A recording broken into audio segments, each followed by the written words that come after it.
Hello guys, તો અમે નેર બાજુ ફરવા માટે આવી ગયા હતા, હું અનુજ ને મેહુલ. તો આ વરસાદનું વાતાવરણ કેવું છે તો આ બે ભાઈ બંને આપણે પૂછીશું.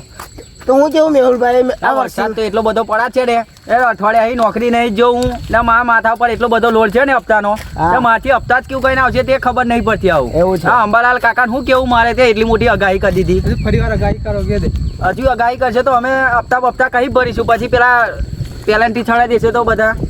તો મેહુલભાઈનું કેવું છે કે હપ્તા માથે છે અને વરસાદ એ માથે છે, તો અમે શું કરીશું આ ચોમાસામાં? તો અનુજભાઈ તમારી કઈ ઈચ્છા બોલવાની? મેહુલભાઈ કહે છે કે હપ્તાનો લોડ છે. ભાઈ હપ્તાનો તો બધોને લોડ હોવાનો જ. એક તો આપણે ઉપરથી ફોન આવે શેઠના કે નોકરી નહીં આવતા, લેકિન એવા સમજતા નહીં આપણી પરિસ્થિતિ, કંઈ પાણી ભરાઈ ગયું છે.